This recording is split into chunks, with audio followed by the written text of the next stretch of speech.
That many times I'm sure that we've all taken time just to stop and reflect. Many times when we hear what's happening in the news or read the newspapers, where's all of this leading to? What's going on here? And so I think that now more than ever, we must begin to look at what are the things that we can do that would put us on some firm footing in life, that will enable us to do some things and use some powers that we have, that many of us go through life never ever discovering that we have those things going for us. And part of that, I believe, is knowing what it is your life worth. What is it that gives your life a sense of meaning and purpose? Because once you find that, it puts you in your power place. See, if you know what your life work is, I encourage you to start working on it. If you can't do it all at one time, do just a little bit of it.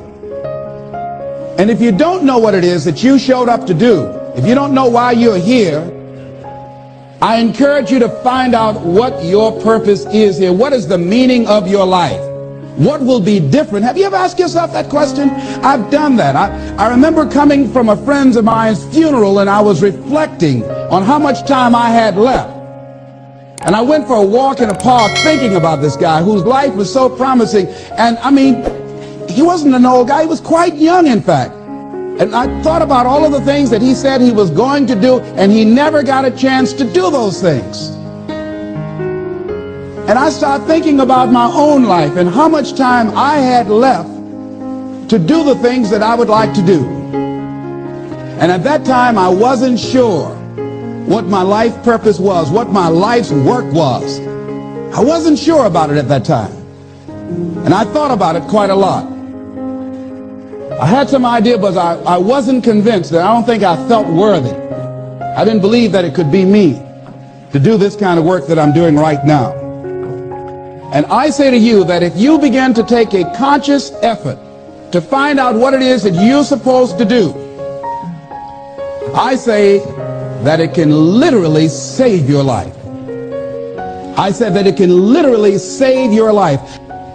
85% of the American public, according to recent studies, are going to jobs that they hate, working on jobs that do not challenge them. They get sick thinking about going.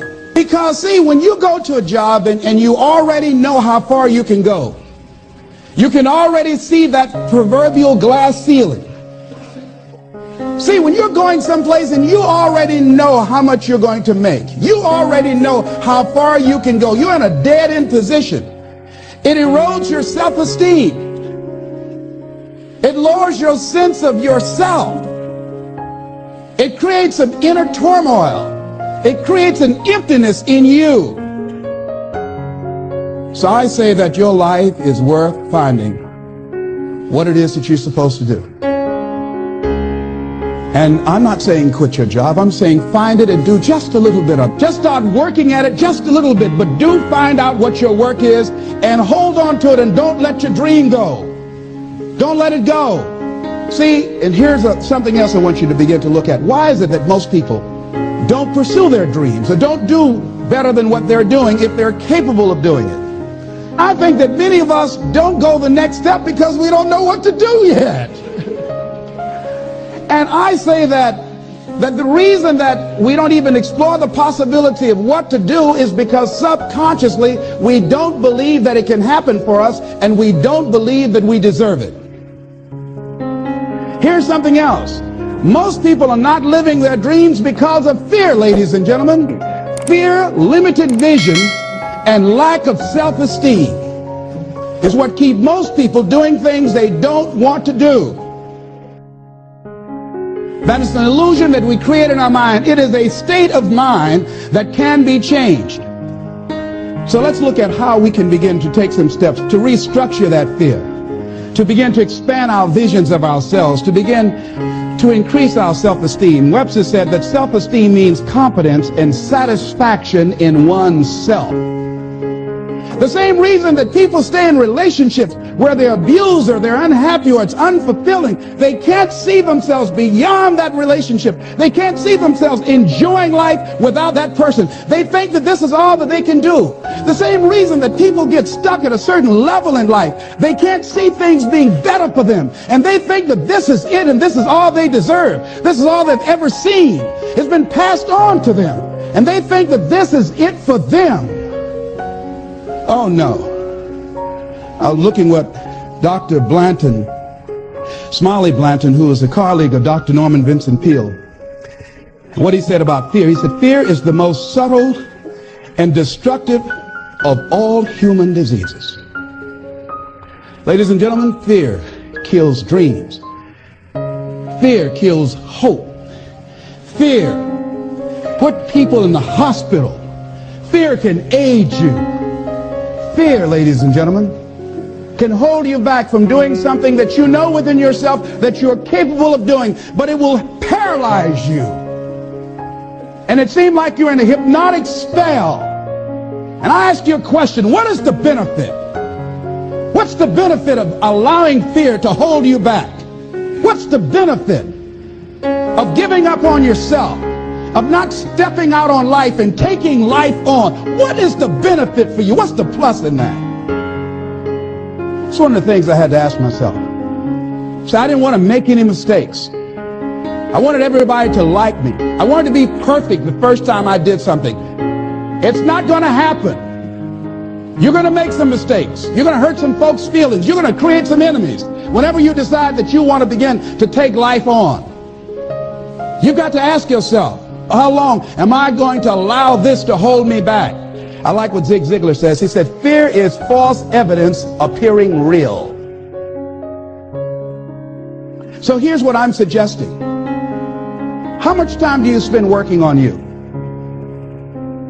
How much time do you spend every day working on your dream? In the last 90 days, how many books have you read? In the last year, what new skill or knowledge have you acquired? What kind of investment have you made in you? Look at your life right now. Whatever you've done up to this point in time, your life is working. Whatever you have produced, it came out of you as a result of the kind of person that you have become. It's a result of your choices. It's a result of your consciousness. Now you have to ask yourself, are you satisfied with what you have produced? Is this what you want? Would you like for things to be better than this? Do you believe that you deserve better than this? Or are you content? This is it. You don't have to do anything else. That you already resign yourself in life and say, well, I'm happy. I'm not starving like the people in Calcutta. So I'm saying that as you begin to look at where you want to go, if you want to make it today, and things are changing so fast, you have to literally run to stand still. I'm saying that you've got to make some conscious effort to begin to work to develop you. Are you allowing yourself to get off the hook like that? Or do you believe somewhere in the back of your mind or in your heart that there's some other great work for you to do? There's something else that life has for you. And that's why you're here. How do we handle this fear factor? How do we increase our self-esteem? You have to begin to fortify yourself. How do we do that? I believe that you have to begin to consciously monitor your inner conversation and start talking to yourself. Start building yourself up. Sometimes the only good things you will hear about you are the things that you say to you. So I'm saying learn to be your own booster.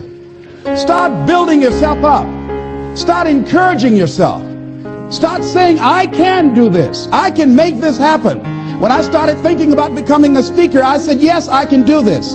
I can make this happen. When I start trying to convince myself I can be a businessman after flopping and failing and losing thousands of dollars and feeling stupid and dumb and having people take advantage of me because of what I didn't know. I had to talk to myself because people were saying to me that I was dumb. And somewhere in the back of my mind, I was saying, you're right. Look at what I've done. I had to say, no, Les. Hey, come on, man. Get yourself together. You can handle this. You just haven't figured it out yet. It's all right. This is your training period. This is the tuition you have to pay for what you don't know. You can do this. Other people have done it. It doesn't take an Einstein. Get you some people that can teach you some stuff that you don't know. Get you some people that have done it successfully and learn from them. Take some seminars, workshops, read some books on how to manage a business.